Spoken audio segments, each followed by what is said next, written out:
The opening minute of any good battlefield survival episode has one job pull viewers straight into the dirt, noise and chaos of real history.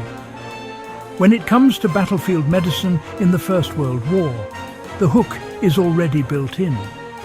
Soldiers didn't march into a world of organised trauma care or standardised medical kits.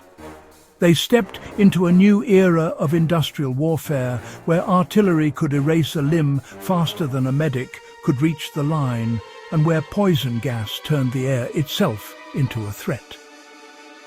What makes WWI battlefield medicine so compelling isn't just the horror, it's the ingenuity. Medics had to be adaptable, fast-thinking and uncomfortably creative. They learned to improvise because hesitation meant death. And the more you study their methods, the more you realise something important. Those improvisations weren't just desperate reactions. They became the foundation of modern field medicine. That's why understanding them isn't just history. It's practical knowledge for anyone who cares about survival, trauma response, or battlefield innovation. Artillery accounted for most battlefield casualties in WWI, and those blasts produced catastrophic limb injuries that could spill out seconds' worth of survivability. Medics quickly realized that waiting for proper medical tools was unrealistic, so they grabbed whatever they could. Rifle slings, webbing straps, even strips torn from a soldier's uniform to create immediate tourniquets. What mattered most was rapid pressure above the wound to interrupt the bleeding long enough to evacuate the casualty. For anyone studying battlefield survival today, the principle hasn't changed.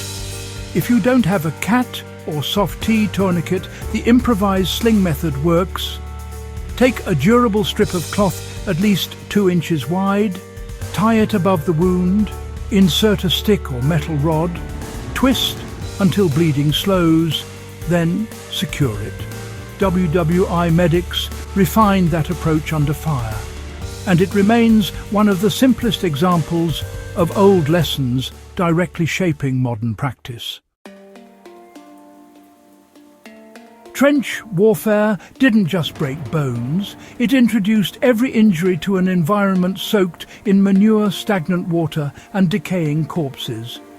That's how gas gangrene became a feared killer.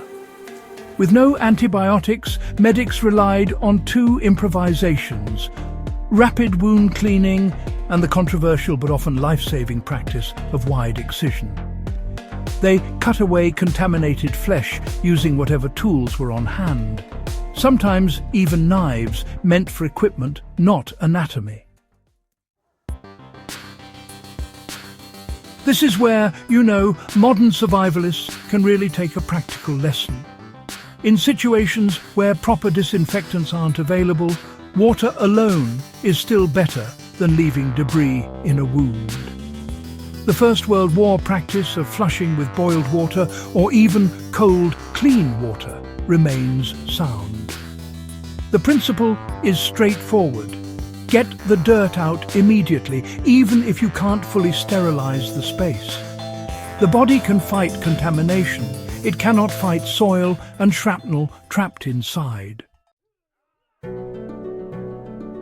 Broken limbs were everywhere in those First World War trenches, and the challenge wasn't only stabilizing them, it was doing it fast during incoming fire. Medics learned that stiff, straight items were splints, whether or not they came from a medical bag. Wooden rifle stocks, tent pegs, steel stakes, or the straight edge of a trench coat rolled tightly could immobilize a limb well enough for transport. What matters today is, honestly, the underlying method. Stabilizing a broken arm or leg requires 3 things: rigidity, padding, and immobilization of the joints above and below the break. First World War medics applied those principles instinctively. If you ever needed to improvise, find 2 firm supports, wrap the injury with clothing for padding, tie it securely with belts or strips of cloth, and keep the limb as motionless as possible. The tools change, the method doesn't. Gas wasn't just a weapon. It was a medical emergency multiplied across entire battalions. Early in the war, gas masks were primitive or, well, sometimes just not available at all, so medics had to improvise neutralization on the spot. Soldiers were actually ordered to urinate on cloth and breathe through it, since ammonia helped offset chlorine gas. Medics also dampened handkerchiefs with water or bicarbonate solutions, trying to create whatever crude filters they could manage. This isn't a technique you'd want to replicate casually, but honestly, it's an excellent example for understanding how field improvisation works. WWI medics recognized that any moisture at all slowed the penetration of gas particles. That principle still matters in emergencies. Moisture is better than a dry filter, and layered cloth provides at least some resistance. The modern application is knowledge, not imitation. When faced with airborne hazards, cover your airway with anything dense, multi-layered and damp. It's a last resort, but, you know, it's far better than inhaling toxins unfiltered. True improvisation wasn't just medical, it was environmental too. Medics carved out sheltered dugouts, supported them with timber, used sandbags to create blast-resistant corners, and organized them like primitive trauma bays. These were cramped, wet, and often shaking from shell fire, yet they allowed medics to stabilize breathing, control bleeding, and prepare the wounded for evacuation.